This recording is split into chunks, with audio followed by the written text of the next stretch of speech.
Look, a heater! Olive Ryan, the science person.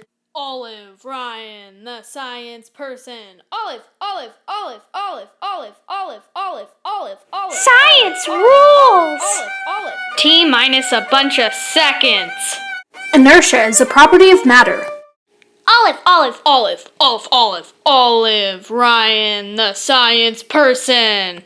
Olive, Olive, Olive, Olive, Olive, Olive, Olive, Olive, Olive. Olive Ryan, the science person. The first kind of heat transfer we're going to talk about is convection.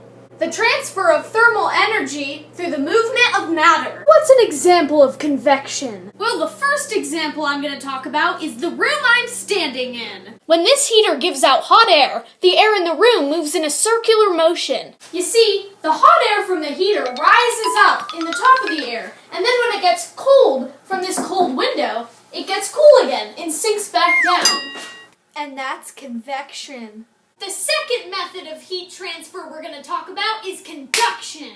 The transfer of thermal energy through two objects touching. Oh, but what's an example of conduction, you ask?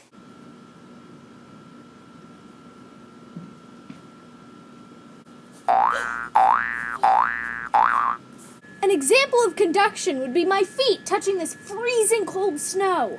My feet are a lot warmer than the snow, so their heat energy would transfer into the snow, and if they were held there long enough, the snow would melt, see? And always remember that heat transfers from hot to cold. The third and last method of heat transfer is radiation. Radiation is the transfer of thermal energy across a space. Please do not try this at home. Even though I'm not touching the fire, I can feel the heat radiate off of it. Mrs. Bailey, please don't worry. This doesn't count as arson. Now, you may have heard of insulators and conductors. An insulator is an object with a very light density, and so the particles don't bump into each other as much as a more dense object would. The particles trap the heat in or out. Some examples of insulators would be paper towel, a blanket, and bubble wrap.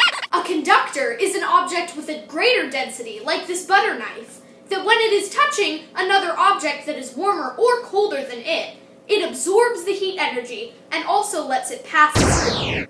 And now, a demonstration of why conductors don't make good insulators. Would you wear aluminum foil outside to keep you warm on a snowy day? Of course you wouldn't, because it wouldn't keep you warm at all. It would keep you from moving, and really uncomfortable too, huh?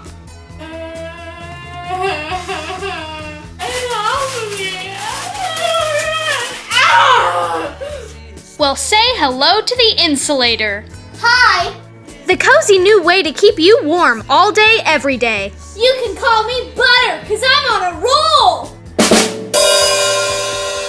And remember, folks, everything in the world has heat. Even the coldest things have some molecule movement, which means that they have heat energy. Does this have heat? Yes.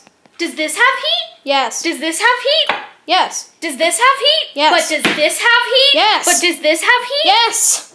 What, does this have heat? Ah, yes, that's disgusting. Now let's talk about phase changes. Both of these things here are water. One of them is frozen water, and the other is liquid water, or melted water.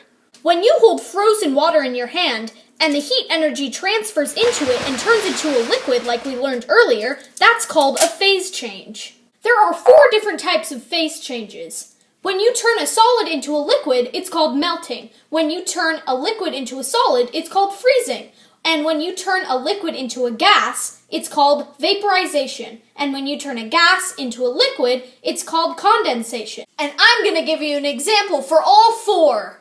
I turned a solid into a liquid here by melting it in my hand.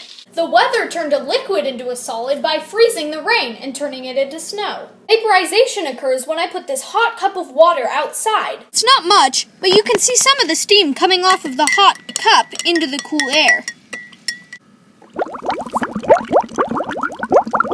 Finally, an example of condensation would be when I breathe on this glass here, because when the gaseous molecules come out of my mouth and cling to this cold surface, they condense and become a liquid again.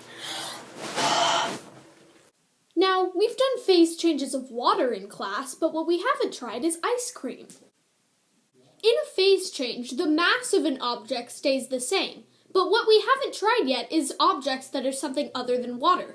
So right now, I'm going to prove that through a phase change, ice cream keeps its same mass. The ice cream is a solid, including the container, which I'll take out of the equation later, now weighs 100 grams. And now we're going to wait for it to melt into a liquid.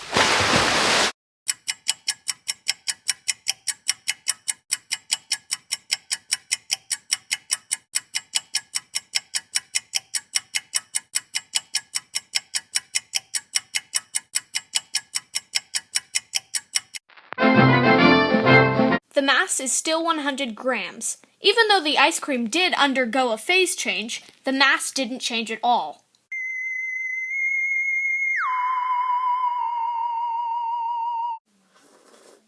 Well, I'll see you next time on Olive Ryan, the science person.